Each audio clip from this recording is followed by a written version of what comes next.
የሰው ሀገሩ ምግባሩ እንዲሉ የሰው ልጅ በተለያዩ አካባቢዎች በቆላ ቢሉ በደጋ በወይና ደጋ ቢሉ በውርጭ ራሱን አላምዶ አካባቢውን ወዶ አፉ እህል ለምዶ ይኖራል። እንስሳት ግን የሚለምዱበት እንዳለ ሁሉ የማይስማማቸው የአየር ጠባይ አለ።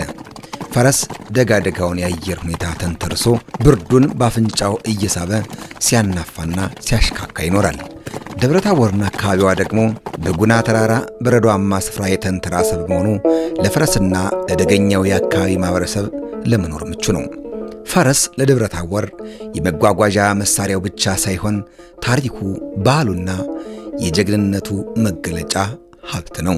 ነገስታቶቹ ጥንካሬያቸው፣ ብርታታቸው ጋር ድክመታቸው ጋር ታይዞ ስም ይወጣል። ለነገስታቶቹ ብቻ ሳይሆን ለራሶችም ጭምር ለየአካባቢው በገዢው መደብ ላይ የሌለው ሌላውም ፈረስ ጋላቢ የሆነ ጌታ በሰውየው ብርታትና ጥንካሬ ስም አወጥቶ የከሌ ጌታ እየተባለ እንደውም ጥሩ ፈረስ ያለው ሰው የዛ ጌታ ነው እንዴ ተብሎ በሩቅ ድረስ ይሰማል። ከዚህ ጋር ታይዞ አባ ታጠቅ የአፄ ቴዎድሮስ የፈረስ ስም፣ አባ በዝብዝ የአፄ ዮሐንስ የፈረስ ስም፣ አባ ዳኘው የአፄ ምኒልክ የፈረስ ስም፣ አባ ጤና የልጅ ኢያሱ ፈረስ ስም፣ የቀዳማዊ ኃይለ ሥላሴ ደግሞ አባ ጥቅል ከስራቸው ጋር ታይዘው ነው። እንዳውም ከተፈሪ ጋር አለመግባባት ነበራቸውና አንድ አዝማሪ እዚሁ በየምድር ላይ ያሉት የነበሩ እዚሁ ሊቦከምከም የሚባል ቦታ ለደቡብ ጎንደር ውስጥ ላይ ያሉ እና መነቆር ፈለጉ ይባላል በአሁኑ ቋንቋ፣ ወይም ደግሞ በሽሙጥ ተናገሯቸው። በሁለተኛው ጣሊያን ወረራ ጊዜ አፄ ኃይለ ሥላሴ ከማይጨው ጦርነት በኋላ ወደ ለንደን ሄደው ነበር። ጦርነቱ እንደማይሆኑ ሲያውቁት በዛ ላይ ተጉዘው ሄደው ነበርና ያልተገራ ፈረስ ጠቅል እያላችሁ፣ ጠቅል የአፄ ኃይለ ሥላሴ የፈረስ ስም ነው። ያልተገራ ፈረስ ጠቅል እያላችሁ ከማይጨው ፈርጥጠው ለንደን ገባላችሁ። በኋላ ግን ታርቀዋል መልሰውና አሁን ፈረሱንም ጌታውንም ነውና ጠቅል ማለት አገሩን ጠቅሎ የሚገዛ ነው። ጤናም ከሰውየው ጤንነት ጋር ነው። አባዳኛው ፍትህ ርትዕ ነው፣ ከሰውየው ጋር ተያይዞ ነው። አባ ድፋው፣ አባ ከንተር የሚባሉ ከሰውየው ጥንካሬ ብርታት ጋር በተገናኘ ነው። አባ ታጠቅ የታጠቅ ጌታ የአፄ ቴዎድሮስ የፈረስ ስም፣ አባ በዝብዛቸው ጤና ትስጣቸው የአፄ ዮሐንስ የፈረስ ስም፣ ፍትህ ርትዕ ሲሆን እንደዛ ይባልና ስሞች ጀግንነትን ብርታትን ሁሉ የሚያሳዩ ናቸው። ከዚህ ጋር ተያይዞ በደቡብ ጎንደር በቀድሞው በየምድር ክፍለ ሀገር ውስጥ አንዱ የሆነው ደቡብ ጎንደር ውስጥ አሁን ደቡብ ጎንደር የሚባለው ብዙ ክፍሎች ያሉት ጎንደርና በየምድር ክፍለ ሀገር ደብረታቦርና ዙሪያው ላይ ፈረስ በብዙ አገልግሎት ይውላል። ደብረታቦር አጅባር ሜዳ፣ እስቴ መካነ ኢየሱስ አምቦ ሜዳ፣ ጋይንት በተለይ ደግሞ ገድባ መርቆሬዎስ የፈረስ የሚከበርባቸው ናቸው፣ የቆዩ ናቸው። ደብረታቦር አጅባር ሜዳ በዋናነት ብናነሳ የነገስታት መቀመጫ ነበረ። ነገስታቶች ጋር ታይዞ ምንጫቸው እንኳን ምንም ሃይማኖታዊ ቢሆኑም ከዛም ባለፈ እንዲሁ በጽሁፍ ባለ ታሪክ ጆን ቤል በዘመነ መሳፍንት ጊዜ የነበረ እንግሊዛዊ ነው።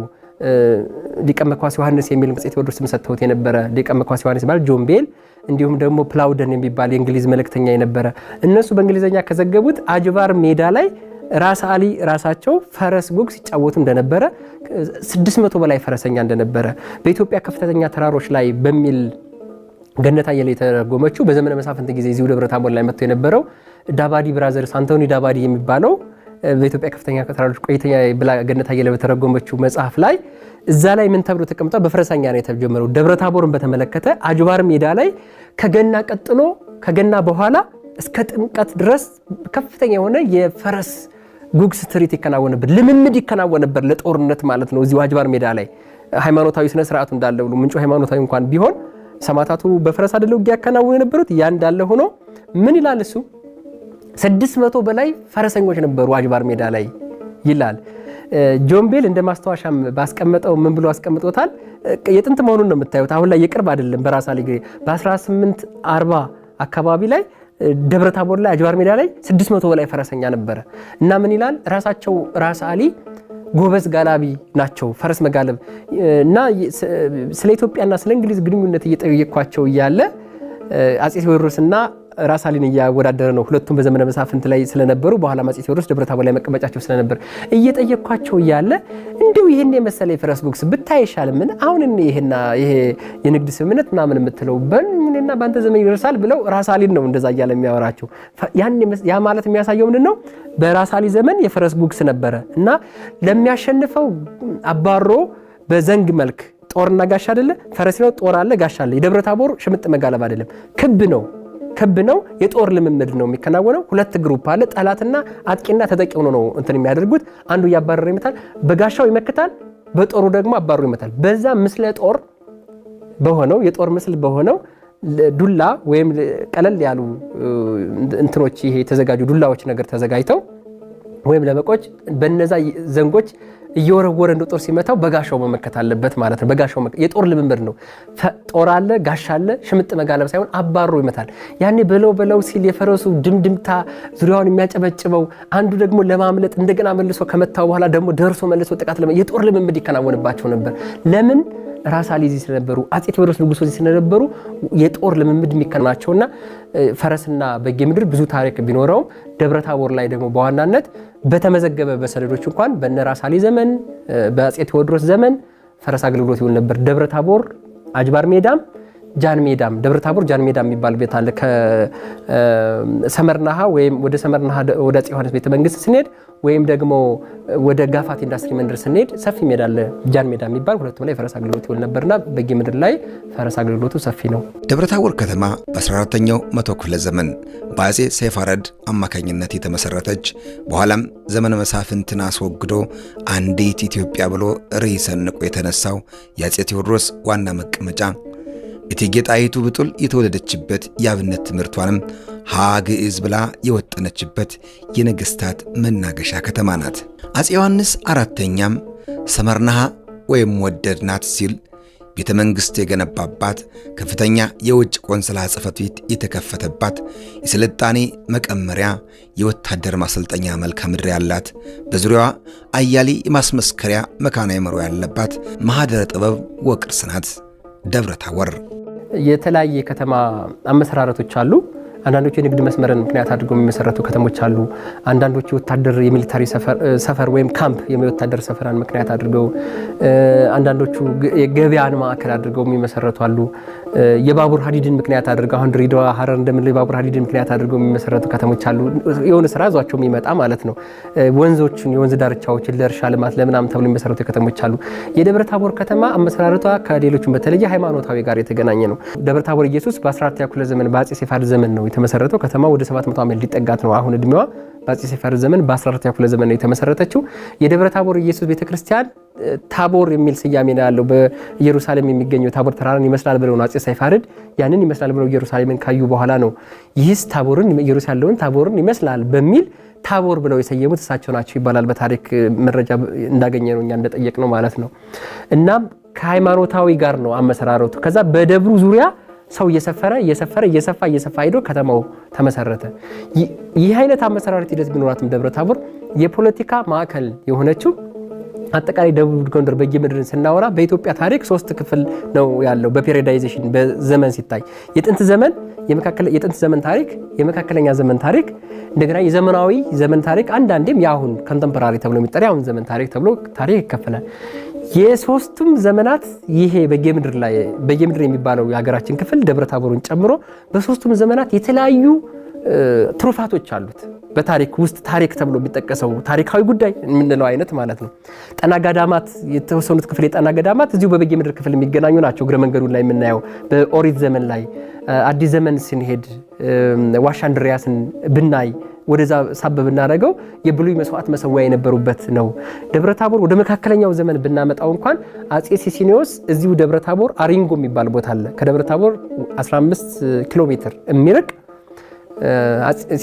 የጎንደር አብያተ መንግስታት ከመሰራታቸው በፊት አሁን ፊት ሚካኤል ፊት አቦ የሚባል ጎንደር አለ አይደለ? እዚሁ ደብረታቦር ላይ አለ። አፄ ሲሲኒዮስ የአንበሳ ማሰሪያቸው፣ ፈረሶቹ ማሰሪያቸው ሁሉ አለ እና በመካከለኛው ዘመን ደብረታቦር የንግድ ከተማ ነበረች፣ ማዕከል ነበረች። ከጎንደር አንስቶ ወደ ጋይንት ለመሄድ የሚያገለግለው ማዕከል ስለነበረ ከዚህ ላይ ነው በጋይንት አቋርጠን ወደ ወልዲያ ወደዛ የምንሄደው ወደ ትግራይ የምንሄደው ማለት ነው ማዕከል ስለነበረች እና በዋናነት ደግሞ ከመካከለኛው ዘመን አልፎ በዘመነ መሳፍንት ጊዜ ደግሞ የፖለቲካ ማዕከል ሆነች።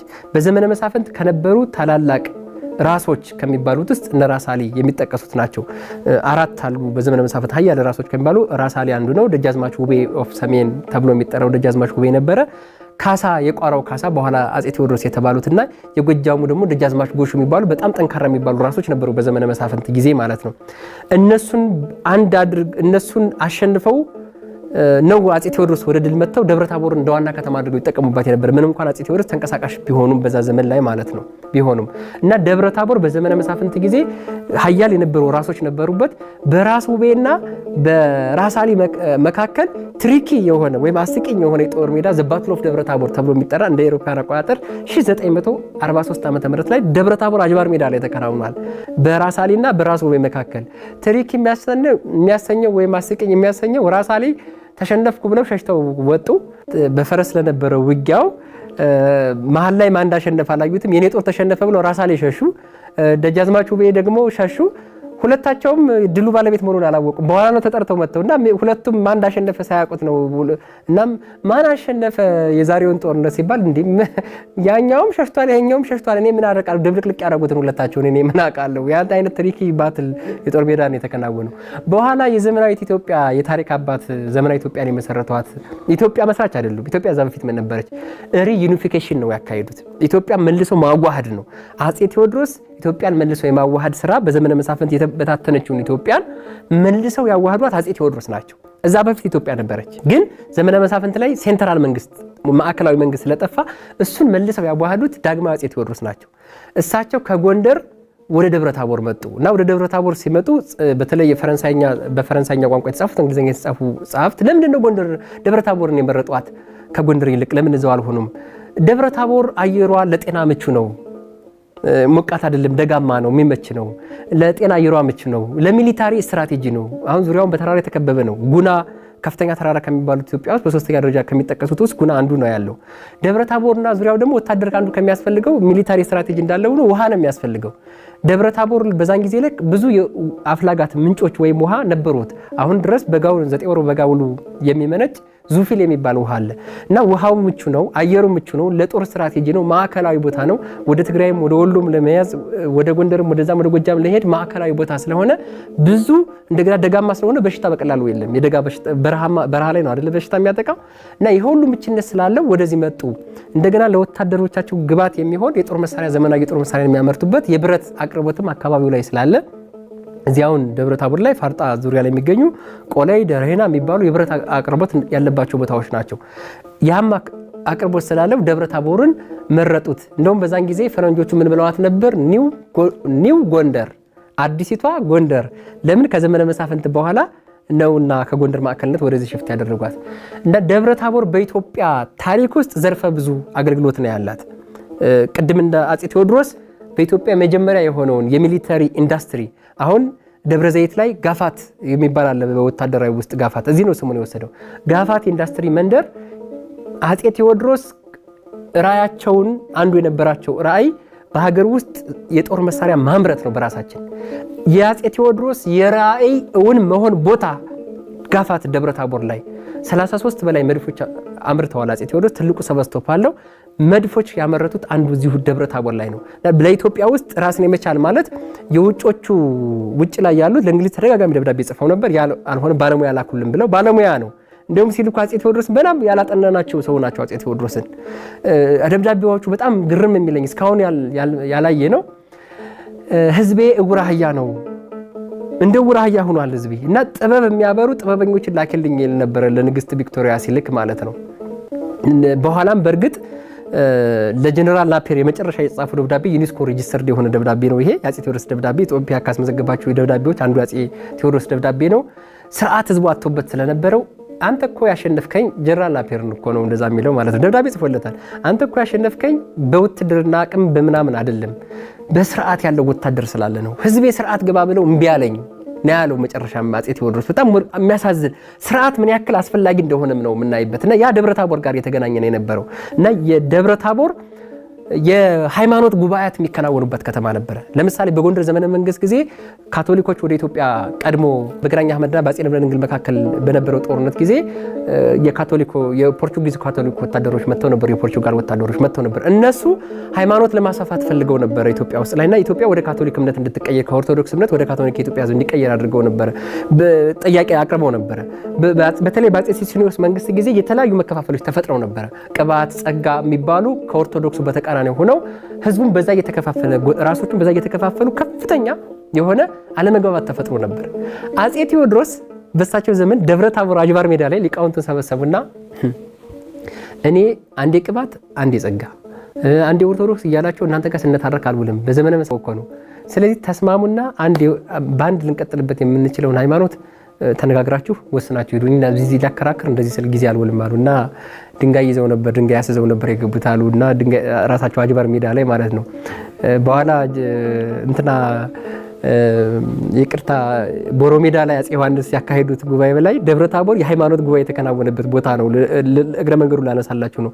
ትላልቅ ሊቃውንት ተሰብስበው ማለት ነው መዋጋት እንደ ገብርዬ መማር እንዳካልዬ እዛ ላይ ፍትህ ስለሚሰጣቸው ነው። መምህር አካለ ወልድ ማለት ነው ሊቁ። ይሄን ያሉት አፄ ቴዎድሮስ ናቸው። እዚሁ ደብረ ታቦር አጅባር ሜዳ ላይ ማለት ነው። አጅባር የፈረስ ጉግስ የሚከናወንበት ቦታ ብቻ አይደለምና የአይነት የሃይማኖት ጉባኤያትን የሚያከናውን ቦታ ነው። አንዳንዴ ሰው አልግባባ ሲል አጅባር ቢመጣ የሃይማኖት ጉባኤ አድርገው ሊቃውንት ተግባብተውበት የለ እዛ ቦታው ላይ መንፈሱ ቢያድርበት ተግባብተው ቢወያይ እንደው አገር የመጠበቅ ሚናም ሲጎለው ወይም የሆነ መንፈሱ ሲደክምበት አንድ ሰው ጋፋት መጥቶ አፄ ቴዎድሮስ መንፈስ ጋርም ተነጋግሮ ቢሄድ እግረ መንገዱን ስለ ሀገር በቀል እውቀት ስለ ሀገር የሚያስብበት። ምክንያቱም አንዳንዴ ቦታዎች ራሱ ቦታ ሰውን ይቀድሳል፣ ሰው ቦታን ይቀድሳል ይባላል አይደለ? መልካም የሆኑ ቦታዎች ላይ ሄዶ ነገስታት የነበሩበት እንደው ምንድን ነበር የተማከራችሁ ብሎ በመንፈሱ ቢመካከር በኋላ አንድ ሊቅ ናቸው አሉ ንጉሱ ዘውት የመጡትን ድንጋይ ነው ትልቅ ድንጋይ ነው አሸክሞ የመጣ አይታችኋል አይደል? አዎ ይህን ጉዳይ ካልተቀበልን ይሄ ድንጋይ እኛ ላይ ነው የሚያርፈውና ከዛ በፊት ጉዳዩን ብንቀበለው ይሻላል እስከ ማለት ድረስ የደረሱ የሃይማኖት ጉባኤያትም የተከናወነበት ደብረ ታቦር ላይ በታሪኩ አውድ ውስጥ እንደዚህ አይነት ክንውን መከናወኑ ብቻ ሳይሆን የጦር ልምምድ የሚከናወንበት ቦታ ነበረ ደብረ ታቦር። በዘመነ መሳፍንቱ በቴዎድሮስን ጊዜ በተለይ አጅባር ሜዳን በመጠቀም የፈረስ ጉግስ ፈረሰኞች ፈረሳቸውን የሚገሩበት፣ ጦረኞች ጦረኛ ሆነው እንዲወጡ የሚደረግበት ቦታ እዚሁ ደብረ ታቦር ላይ ልምምድ ይከናወን ነበር። ደብረ ታቦር ላይ አጅባር ሜዳ ላይ ማለት ነው። እና ለሀገሪቱ ሚሊተሪ ፈረሰኛ ወታደር በማበርከት ከፍተኛ ሚና ያለው እዛ ማለማመጃ ቦታ ስለሆነ ወታደር ሳይሰለጥን አይዋጋም አይደለ? ያኔ ደግሞ ፈረስን የምንጠቀመው ፈረሱን ለማሰልጠን ደግሞ ሜዳ ያስፈልጋል። ከዛ ከሚጠቀሙት ውስጥ እዚሁ አጅባር ሜዳ ላይ ነበር ማለት ነው። ደብረ ታቦር ታሪካዊ የሆኑ በዛን ጊዜ ንጉሱ ስለነበሩ ከፈረንሳይ ሀገር ያሉ መልእክተኞች እንግሊዝ ሀገር ላይ ሩሲያ ውስጥ ያሉ መልእክተኞች የተለያየ መልእክተኞችም እዚሁ ደብረ ታቦር ነበሩ። ሊቀ ጳጳሱን በዘመኑ የነበሩት ሊቀ ጳጳስ ግብፃዊ ሊቀ ጳጳስ አቡነ ሰላማ ራሱ እዚሁ ደብረ ታቦር ላይ ነበሩ ከቴዎድሮስ ጋር ማለት ነው። እና የመልእክተኞች መናኸሪያ ነበረች ደብረ ታቦር ላይ ንጉስ። አሁን በአሁኑ ሰዓት መንግስት ማዕከሉ አዲስ አበባ ስለሆነ አዲስ አበባ የውጭ ሀገር መልእክተኞች በሙሉ አዲስ አበባ ማዕከላቸው ያደርጋሉ። እንደዛ ሁሉ ደብረ ታቦር ማዕከል ሆና ታገለግል ነበር በዛ ሰዓት ላይ ማለት ነው። ይሄ ብቻ አይደለም፣ የንጉስ ሰርግ የተከናወነበት ከተማ ናት ደብረ ታቦር። አሁን የንጉስ ሰርግ የሚባል ለየት የሚያደርገው ነው። ነገስታቶቹ ተጋብተው ነው ንጉስ የሚሆኑት አይደለ? ይህ ግን ንጉስ ከሆኑ በኋላ ሰርግ ያሰረጉበት ማለት። አሁን ንጉስ ሰርግ መታደም የማይፈልግ ማን አለ? ንጉሱ አገባብ ይባል። በፊት ተጋብተው ነው ወደ ንግስና የሚመጣው ብዙ ታሪኩ። በቴጌ ጥሩወርቅና ጥሩወርቅ ውቤ የቀድሞ የካሳ ኃይሉ ተቀናቃኝ የነበሩት የእሳቸው ልጅ የቴጌ ጥሩወርቅና የአፄ ቴዎድሮስ ሰርግ የተከናወነው ደብረ ታቦር ላይ ነው። ደብረ ታቦርና ዙሪያው ላይ ብዙ የጥንት ዩኒቨርሲቲዎች አሉ። አሁን ዘመናዊ የምንጠራቸው ዩኒቨርሲቲዎች መካነ አእምሮ ነው የሚባሉት ዩኒቨርሲቲዎች እና ዩኒቨርሲቲዎች አሉ። አሁን ከምናያቸው በላይ አገር በቀል ትምህርት የሚያስተምሩ ዩኒቨርሲቲዎች አሉ። ደብረ ታቦር ላይ የተክሌ አቋቋም፣ ዙሪያው ላይ ደግሞ በጌ ምድር ላይ የቆሜ አቋቋም ቆማ፣ እዚሁ ደብረ ታቦርና ዙሪያው ላይ ደብረ ታቦር አይደል ማዕከሉ የምናየው ቤተልሔም፣ ዙራባ፣ የድጓ የጽም ድጓ ማስመስከሪያዎች ናቸው። የትም ቦታ ቢማር የትም ቦታ ሄዶ ምስክር ወረቀት ቤተልሔም፣ ድጓ ካስፈለገ ዙራባ፣ የተክሌ አቋቋም ለማስመከር የትም መማር ይቻላል። ትምህርቶቹ የትም አሉ። ደብረ ታቦር ተክሌ አለቃ ገብረሃና ያገለገሉበት ቦታ ነው ደብረ ታቦር። በኢትዮጵያ ውስጥ ብዙ ነገስታትን በማማከር አማካሪ ሆነው በማገልገል ላይ የሚታወቁት አለቃ ገብረሃና። ብዙ ጊዜ አለቃ ገብረሃናን በቀልዶቻቸው ብቻ ነው የምናውቃቸው፣ ግን ብዙ የቅኔ ሊቅ ናቸው፣ የመራውር ሊቅ ናቸው፣ የአቡሻህር ሊቅ ናቸው፣ የፍትሐ ነገስት ሊቅ ናቸው አለቃ ገብረሃና። አለቃ ገብረሃና በዘመነ መሳፍንት ጊዜ ያገለግሉ ናቸው። በነራሳሌና በእቴጌ ምንትዋብ ጊዜ ያገለግሉ ናቸው። እዚህ ደብረ ታቦር ላይ ነበሩ። ደግሞ በአጼ ቴዎድሮስ ጊዜም ደግሞ ሲያገለግሉ እንዲሁም አጼ ቴዎድሮስ ጋር አልግባባ እያሉ አጼ ቴዎድሮስ 3 ዲያቆናት 2 ቀሳውስት ብለው ባወጁ ጊዜ አለቃ ገብረሃና በጥበብ ነበረ የሚቃወሙትና ደብረ ታቦር መድኃኔዓለምን አሰርተው ይባላል እዩልኝ እስኪ ብለው ይጋብዟቸዋል። አለቃ ገብረሃና ካላዩት ማንኛውም ምስክርነት አይሰጠው ነበርና ማለት ነው። እና እዩና በጥበብ ለ3 ቀሳውስት ለ2 ዲያቆናት በቂ ነው አሉ። ቤተክርስቲያኑ ጠባብ ነው ሰፊ ነው ይሉኝ የተባሉ። አሁን ጠባብ ነው ማለት አላስፈልጋቸውም፣ በጥበብ ነው። አሁን ንግግሮቻችን ምናችን አሁን ጥበብ የተሞላ ይሆኑ አይደለም የምንለው። እና ደብረ ታቦር ላይ እዚሁ መድኃኔዓለም ላይ የአጼ ዮሐንስ ሰመርናሃ የሚባል የአጼ ዮሐንስ ቤተመንግስት አለ። የኢትዮጵያ ሰንደቅ ዓላማ አረንጓዴ ቢጫ ቀይ ሰንደቅ ዓላማ አጼ ዮሐንስ ይጠቀሙበት የነበረው እዚሁ ደብረ ታቦር ላይ ከጋፋት ቀጥሎ ህሩይ ጊዮርጊስ የሚባል ቦታ ላይ የአጼ ዮሐንስ ይጠቀሙበት የነበረ ሰንደቅ ዓላማ አለ። እቴጌ ጣይቱ ብርሃን ዘኢትዮጵያ የተወለደችው እዚህ ደብረ ታቦር ላይ ለሀገር ያለው አበርክቶ ነው የምናነሳው እኮ በዛው ላይ በምናገርበት ጊዜ ለሀገር መሪ የሆነችው እቴጌ የነበረችው በአጼ ምኒልክ ዘመነ መንግስት ጊዜ እቴጌ ጣይቱ የተወለደችው እዚህ ደብረ ታቦር ነው። ደብረ ታቦር ኢየሱስ ነው ዳዊት ደግማ ያደገችው ማለት ነው። ደብረ ታቦሩን ስናይ ዘውዲቱ የአጼ ቴዎድሮስ ባለቤት የነበረችው ዘውዲቱ እዚሁ ደብረ ታቦር ላይ ነው የነበረችው። ዘውዲቱ ራስ ጉግሳ ወሌና ዘውዲቱ ተጋብተው ዘውዲቱ 10 ዓመት እዚህ ነበረች። የኢትዮጵያ ንግስት የነበረችው እንደ አውሮፓውያን አቆጣጠር ከ1916 እስከ 1930 ዓመተ ምህረት ድረስ የኢትዮጵያ ንግስት የነበረችው ንግስተ ነገስታት ዘውዲቱ ምኒልክ ነበረች። እዚሁ ደብረ ታቦር ላይ ነው የነበረችው። ቤተ መንግስታቸውም ያለበት ደብረ ታቦር ኢየሱስ አለ። የሚዳሰሱ የማይዳሰሱ ቅርሶች አሉ ደብረ ታቦር ላይ። የራስ ጉግሳ ስጦታዎች ጉግሳ ቸርችስ የሚባሉ አሉ እዚህ ደብረ ታቦር ላይ። ራስ ጉግሳ ያሰሯቸው አብያተ ክርስቲያናት ማለት ነው። በራሳቸው ራስ ጉግሳ ማለት ነው። አጠቃላይ ላይ በጥንት የኢትዮጵያ ታሪክ፣ በመካከለኛው የኢትዮጵያ ታሪክ፣ በዘመናዊ የኢትዮጵያ ታሪክ በእነዚህ ሁሉ ዘመናት ደብረ ታቦር ለሀገር በሃይማኖታዊው፣ በፖለቲካውም፣ በወታደራዊው፣ በማህበራዊ ዘርፍም አበርክቶ አለው። እንደ አንድ ጉዳይ ላይ አንሳላችሁ።